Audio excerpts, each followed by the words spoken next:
Well, I really do hate to say that I told you so, but I told you so.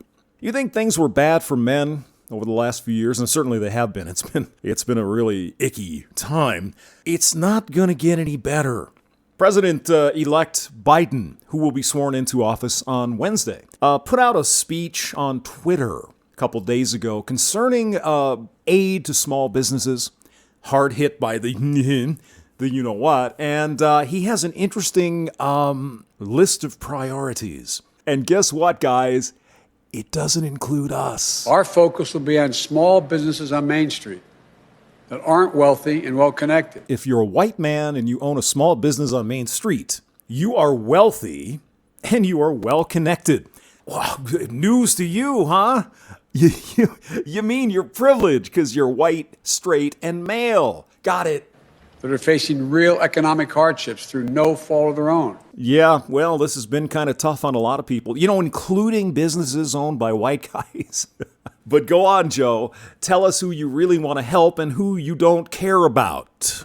Our priority will be Black, Latino, Asian, and Native American-owned small businesses, women-owned businesses, and finally having equal access to resources needed to reopen and rebuild. If you're white and you're a male and you're straight, you already have all the resources you need. You don't need any help from the government. You can just call up your friend, the banker, and just get all the money you want. Because why? Why is that?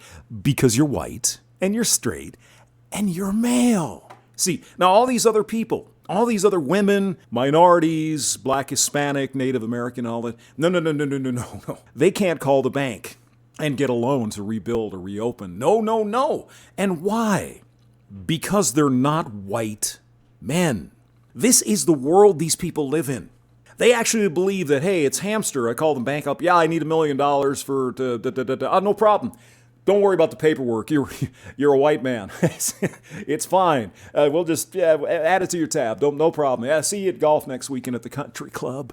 But if Jamal in Minneapolis, who did own a business until this summer when someone burned it down, he calls the bank. Yeah, hi, I'd like to reopen my business in Minneapolis. Okay. Are you Black? Yes, sorry, we can't help you. That is the world these people live in. They actually think this is happening on a widespread basis. It did. Certainly at one time. It did. But today, come on now. Come on, Joe. But we're going to make a concerted effort to help small businesses in low-income communities, in big cities, small towns, rural communities, that have faced systemic barriers to relief. Systemic barriers to relief means they're not white, and they're not male, and they're not straight. And so we need to do something special for them because all white men are privileged. Even the ones living on the street taking a crap on a sidewalk. Or the unemployed coal miner in West Virginia who can't find a friggin' job because Biden wants to shut down coal. Think of the mom and pop owner with a couple of employees. Unless mom and pop happen to be white and straight. Who can't pick up the phone and call the banker. Mom and pop, didn't we just make that illegal in Congress to refer to someone as a mother or father? I think we did. I guess you're not president quite yet, so you don't have to follow the new rules. Who doesn't have a lawyer, an accountant, to help them through this complicated process. Don't we have a small business administration, President-elect Biden? Wouldn't they be the ones that should be putting together these plans to help businesses get through all this bullshit paperwork? You could just remove all the bullshit paperwork, couldn't you?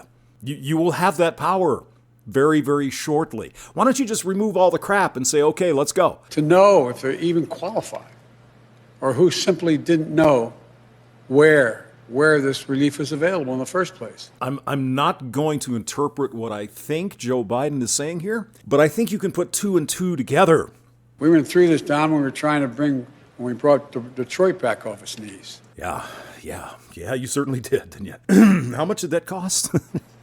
Wondering. As we saw in this morning's job report, yeah. Restaurants, bars, and hospitality industry have been slammed by this virus. Yes, absolutely true. Yeah, restaurants are closing left and right. It's a shame. It really is. This is a horrible situation. So I'm glad you're going to help all business owners, Joe. No, not the white man. Okay. We're going to direct relief to those businesses and others that have been so badly hit hit the hardest. Unless you happen to be a straight white man who owns the business. Then you might not don't even frickin' bother. Just call your buddy at the country club and get a loan there, you privileged evil white man. We owe them that support to help them get through the other side of this crisis. Yeah, I mean, if we're going to spend a bunch of money, let's help fellow Americans to get their businesses back. Even the white men, everybody, right? We're all in this together. We're all fighting through this stupid thing, and hopefully, knock on wood and pray to God, we'll get through it soon. But of course, included in that package that was signed by President Trump a couple weeks ago, billions and billions of dollars for overseas people. Why don't we take those billions that we need to borrow from China, Joe, and spend them here? Men, especially white straight men, but all men in general, we've been demonized as evil, toxic, dangerous, latent R-word-ists. We are the enemy. Now, all of this stuff with helping certain small businesses, it's probably against the Civil Rights Act of 1964. You know, you can't discriminate based on, well, you know, on your color of your skin or whether you have a weenie. But the Biden administration would have to enforce the application of the Civil Rights Act. What if they don't bother? Who is going to stand up and say, hey, this isn't right? This is not fair. 35% of the population. Nobody cares. Link below. James Maxwell. Thank you for listening.